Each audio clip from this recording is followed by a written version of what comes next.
The name, the Wellhouse, comes from the Samaritan woman, the woman at the well, to signify to all victims that there is, one healer, and that after meeting Christ and giving him your life, then you don't have to thirst again.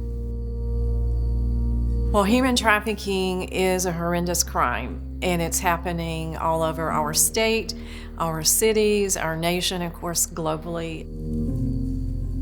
It is just such a horrible, horrible thought to think that someone would buy and sell another human being.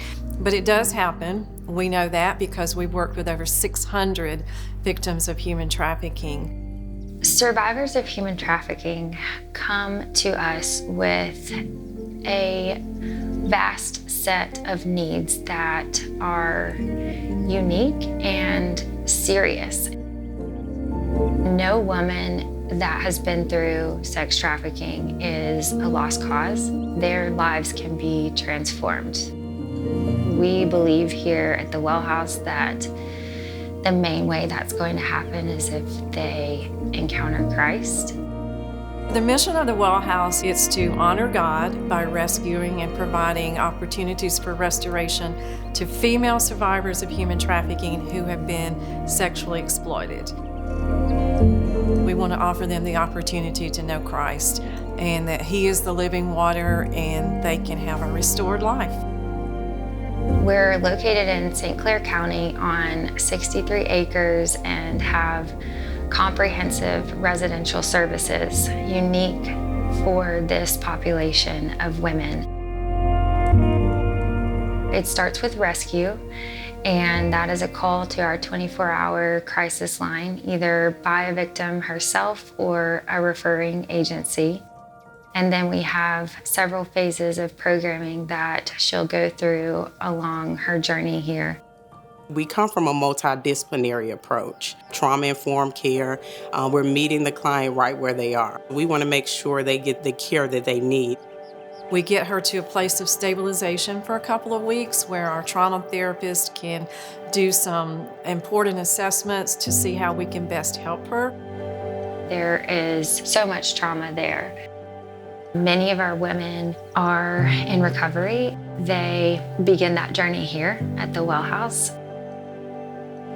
And then they move into Next Steps to Freedom, which is our long-term home. We consider this our core program. This is where it is very individualized. We want to restore whatever that looks like for the individual and what they want out of the program.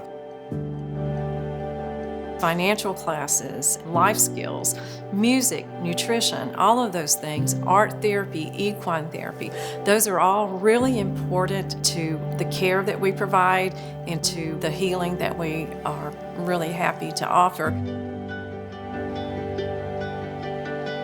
So the Life Skills program, they learn resume building, they do mock interviews. It's even a follow-up for job placement after the 2 weeks. And so they're learning those life skills that we utilize every day in life. We have a mobile classroom. Some of the residents are going to college online or they're taking up a trade. We do family reunification for the women that have children. So the goals look different. It's very client-centered and it's very individualized. We cannot do this work alone, and we do have to have good partners. Like medical care. We have a great partnership with our local pharmacy.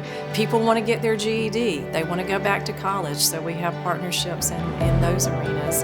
If we didn't have those partners, we wouldn't be able to do all that we're able to do currently. Of course, there are many other opportunities to teach classes, and sometimes people come along and they offer partnerships through life skills that we hadn't even thought about. The most important thing that someone could do for us is to become a mentor. And this mentor pours into her life and follows her, hopefully, throughout the rest of her life. Restoration can take many forms. First and foremost, we want to offer the opportunity to have a relationship with a true and living God. And that's foundational to healing. There isn't anything that they would need that we do not offer to help them get to a place of healing, get to a place where they're integrated back into society, and we are purposeful in surrounding them with people who they can count on for the rest of their life. Regardless of what we do and how far we go with the women in the life, we have not spoken Christ into them and represented Christ and bring them to Christ, we haven't done our job. On a continuum, we hear like, I felt free when I came through that gate. And we want them to feel loved, accepted in a safe and healthy environment because you are worthy of this. Every woman that comes in this program is worth it.